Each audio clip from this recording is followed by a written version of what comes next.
also got some more information from the NTSB after that news conference, that impromptu news conference was completed. They tell me that that helicopter took off at 4:48 from the Logan County Airport here yesterday afternoon and crashed at 4:57. If you go to a food drive, sometimes you're thinking, what do I buy? What do I get? Do I get the canned sauerkraut? Do I get the lima beans? You don't want the lima beans. No. What you want to do is buy one of these bags for 10 or 20 bucks and look inside. You've got all the stuff you need.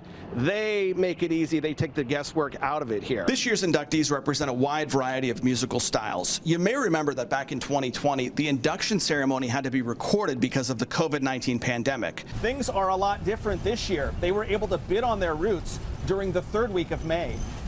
That means they've had all summer to drive their routes and to find out if there were any problems along the way. We begin tonight with breaking news out of Nicholas County, where officials say a deputy and a shooting suspect are both dead. Now, this happened in the Birch River area just before 8 o'clock tonight. Johnny Smith says that in 1968, he and his band members were playing on the third floor of the Charleston Athletic Club, which was on Canal Boulevard at the time. He says a black man and white woman sat down at one of the tables, but no one served them. I got my Santa hat and everything. It's such a festive environment out here. I love seeing Capitol Street like this. Look at all these people, Amanda. This is amazing. We've got the library here. They're in front of the library. Look at all these folks here on Capitol Street for the Christmas parade. You know, they were supposed to have this parade a week ago, and they rescheduled it because of the weather. Look at this guy here. He wanted to be on TV. I'm glad they did, because this weather is awesome. Of course, there's a huge sigh of relief now that a suspect has been caught. So what is next for these historic churches? Here's what we found out. The fires gutted St. Mary Baptist Church in Port Barre, Greater Union Baptist Church in Opelousas, and Mount Pleasant Baptist Church near Sunset. Virgie Esprit has been coming to church here since she was a child. It was hard for her to see the church like this, but now that an arrest has been made, she was ready to see the damage for herself. I think I feel much better now, much better. And I don't have no hate in my heart for nobody, nobody. 21-year-old Holden Matthews has been charged with 3 counts of simple arson of a religious building. Now, this is all that's left inside the Mount Pleasant Baptist Church outside of Sunset. According to the church stone, it was built in 1904, and despite the destruction, church members say they are going to rebuild in this exact spot. Eddie Taylor and James Esprit are deacons at the church. We will rebuild in the same location. Yes. Pastor Freddie Jack, president of the 7th District Missionary Baptist Association, says all 3 churches had insurance and plan to rebuild. Still, the insurance money won't cover everything, so they're trying to raise $1.8 million through a GoFundMe account. We need all the help that we can get right now, right? But our help comes from the Lord. Yeah. That's why our help comes from. Do I have hate for the guy? No. I can't hate him. I'm going to have to forgive him. What he did was wrong. Maybe he didn't know better. I'm sure he didn't know better. And if you would like more information on the church fires, we have a page on our website dedicated to those stories at klfy.com.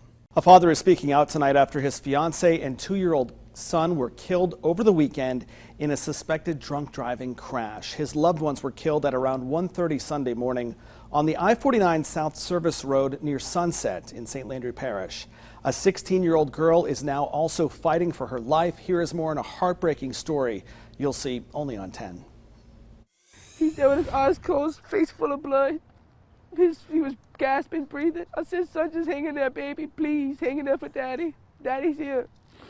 Kenneth Arsenault of Karen Crow is reliving a nightmare. His 2-year-old son, Zane, and 35-year-old fiancée, Lacey Leger, were killed when a suspected drunk driver crossed the center line and hit their car with his pickup truck. Lacey was driving, and they were only about 5 miles away from home. He saw lights in the distance getting closer into their lane. Lacey tried to swerve. It hit, I heard boom, I heard noise. I felt like I was whipping around. My eyes was closed. When I opened my eyes, I seen my family just laying there, not moving. Arsenault walked away from this mangled car with only cuts and bruises. 16-year-old Nevaeh Leger was in the back seat of the car with the baby. She is Lacey's daughter. Nevaeh's father says she is currently here at Lafayette General Medical Center unconscious, fighting for her life. She's in ICU. She has brain damage, and it's just going to be a slow process. Very, very slow. Brandon Leger says his daughter also has a broken vertebrae, a broken jaw, and will have to have facial surgery this week. State police suspect the driver of the pickup truck, 48-year-old Michael Shane Guidry of Karen Crow, was drunk. He suffered non-life-threatening injuries. State police say it will be about 2 weeks before toxicology results come back. Arsenault says he has nothing good to say to him. No, not really. Because he took everything from me. Everything I had is gone because of him. Taking innocent lives away from us over drinking. And we the ones that have to suffer to look at our babies in ICU or dead. State police say Lacey and Nevaeh Leger and Zane Arsenault were all properly restrained. Now, Zane was Kenneth Arsenault's only child. He says Lacey had just turned 35 on Saturday. He says he lost his brother Thomas to a drunk driver back in 2007. Now, a GoFundMe account has been set up for the family. We will have a link to that on our website, klfy.com, after this newscast. Well, the elk had been killed off by hunters in the late 1800s, but today the elk herd roams parts of Logan and Mingo counties. Now, I checked in to see how they're doing here in the Mountain State. These male elk are right at home on this reclaimed surface coal mine in Mingo County, West Virginia. Around 80 elk roam the Tomblin Wildlife Management Area in Mingo and Logan counties. The word that's commonly associated with is majestic. You know, they hold their heads high, they're proud, and they kind of prance more than run.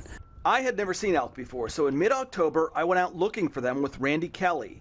He's a wildlife biologist and the elk project leader for the West Virginia Division of Natural Resources. You got to be out here to get opportunities to see it. The DNR started bringing elk back to the Mountain State in 2016 from a facility in western Kentucky. And we did our first stalking in 2016 where we released 24 elk from land between the lakes. In 2018, 15 more elk from western Kentucky and 46 from Arizona were released in the Tomblin Wildlife Management Area. The elk had to be quarantined in this holding pen in Logan County first. Not all of them survived. Some died while in transit or quarantine. And around 1/3 of the Arizona elk died from a parasite after eating snails that had consumed brainworm eggs. This summer we've not had those kind of issues. We have lost an elk or two, but it's more in line with what we expected. Kelly says this rugged terrain is good for the elk. What the coal mining's done in southern West Virginia is create some early successional habitats, some grasses and things like that, a lot of forbs. The male elk are called bulls, the female elk cows. We visited the elk toward the end of their mating season.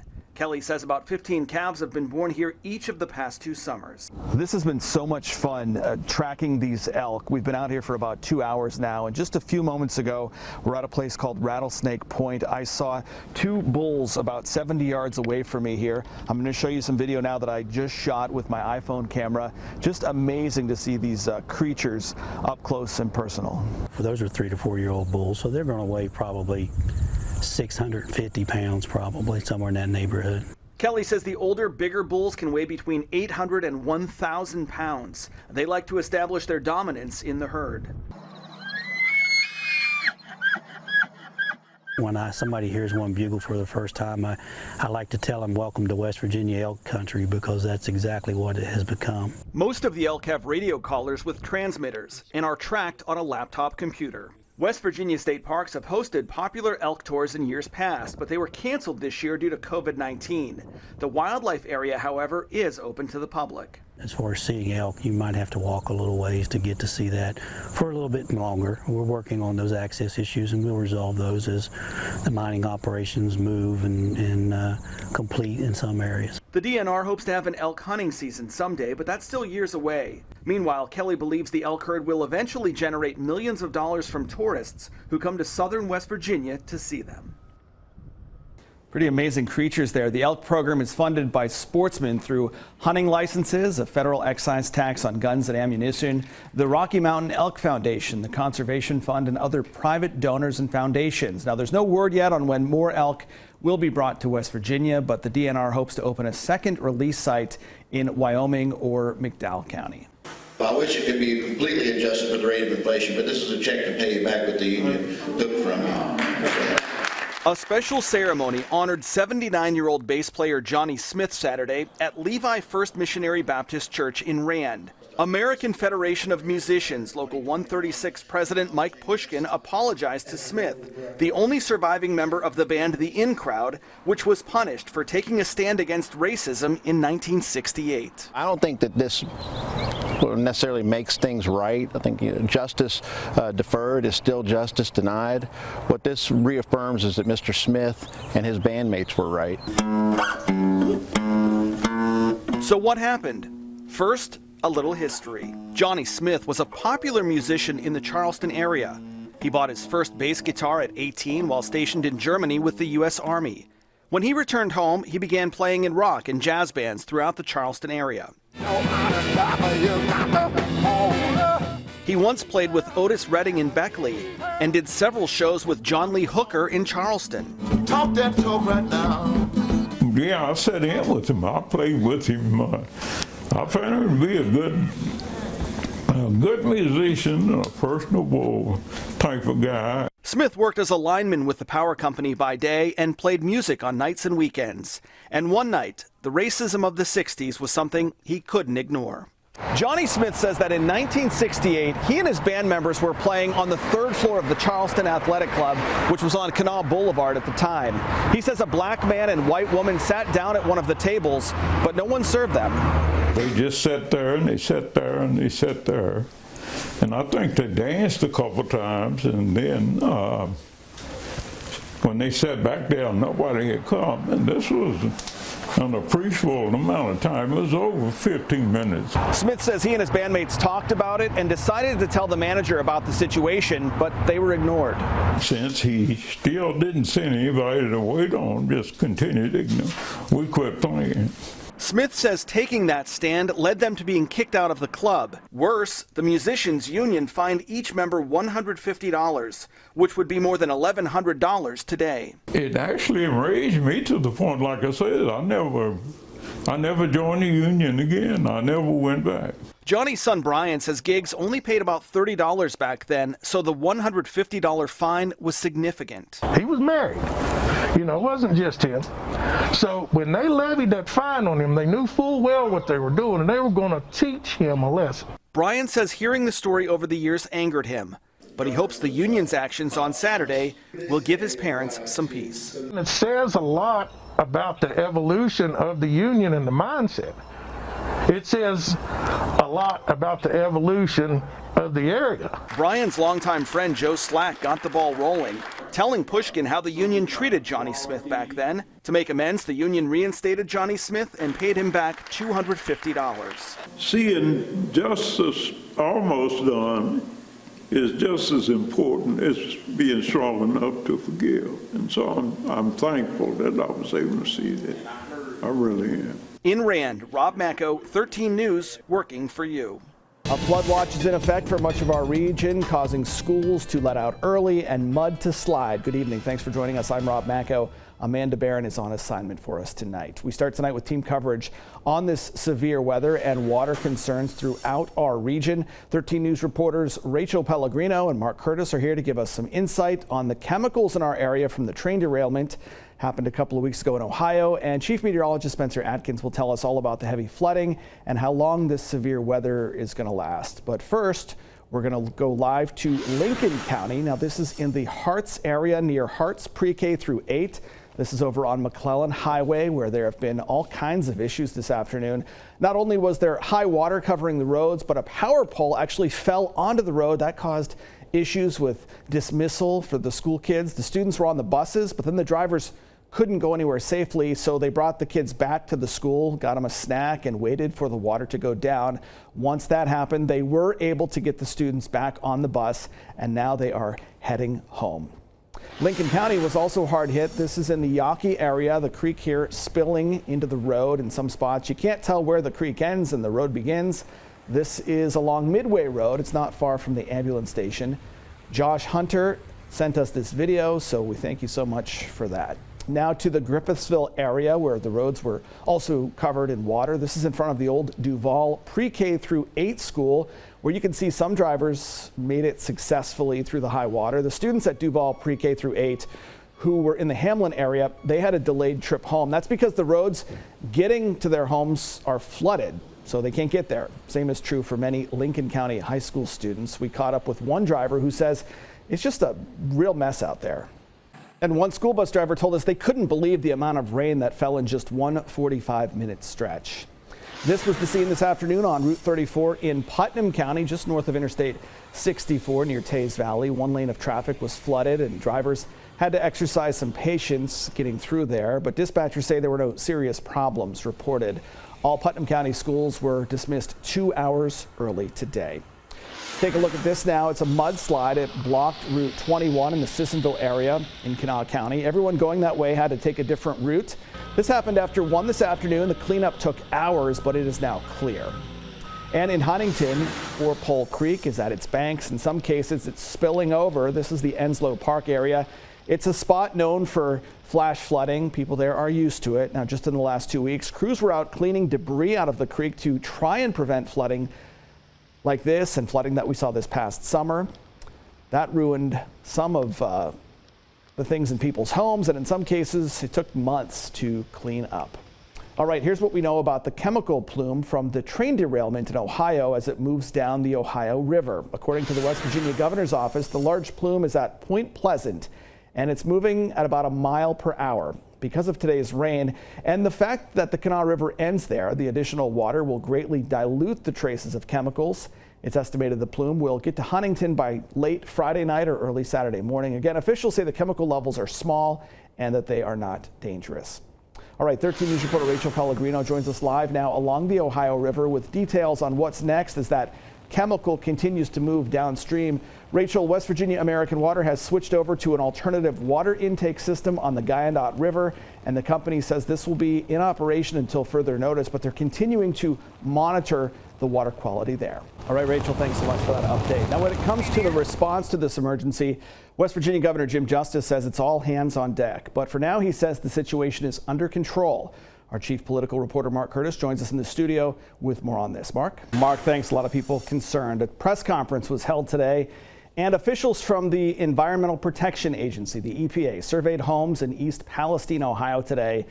City, state, and federal leaders are working closely on the response effort and spoke with the community members about their concerns. Authorities are trying to convince residents that they are safe and that the air and water numbers are not of concern, but many are still having a hard time believing this. Now, turning to the forecast, Chief Meteorologist Spencer Atkins is here now. Spencer, Governor Jim Justice declared a state of emergency for all 55 counties, and Kanawha County just declared a state of emergency as well because of the flooding. So what can we expect going into the next few hours here? And I'm Rob Macko. We're going to go to 13 News reporter Rachel Pellegrino. She joins us now live from the Capitol. So Rachel, you talked to some senators today who are actually going to be deciding the fate of this bill. So what did they have to say about it?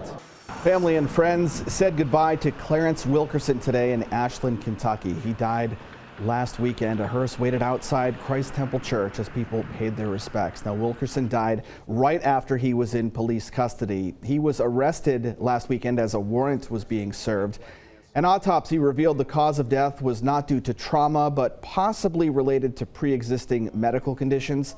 The family has retained nationally known civil rights attorney Ben Crump. Earlier this week, community leaders met to discuss the situation. Kentucky State Police are investigating the death. Some Mountain State families are calling for answers tonight. The West Virginia Poor People's Campaign held a rally today. After nearly 20 years, a fall tradition in downtown Charleston is driving into the sunset. Organizers say the 2023 Rod Run and Doo-Wop has been canceled. They say they're going to explain the reason for this on Monday. Last year's event featured 750 vehicles from all over the country. It included live music, food vendors, a parade, and fireworks. If you get a call from someone asking for you to hand over your banking information or put cash on a gift card for them, don't do it. Charleston police say scammers are using names of Charleston police officers, and they're telling people that they'll be arrested because of unpaid fines. So if you get a call like this, just hang up and then call Charleston Police. Win today and you compete in the state championship game tomorrow. 13 News Sports Director Cassidy Wood is live at the Charleston Coliseum. So Cassidy, teams are now warming up for the 5:30 game. Cassidy, thanks so much. The search is on for a new head women's basketball coach at Marshall University. The athletic department announced this afternoon that current head coach Tony Kemper has accepted the head coaching position at Central Arkansas, resigning his position with the Thundering Herd. Now, Kemper coached 11 seasons at Marshall, with 6 of them as the head coach. Marshall Athletic Director Christian Spears says the focus will be on finding a new candidate to lead the Thundering Herd to a championship while building excitement within the community.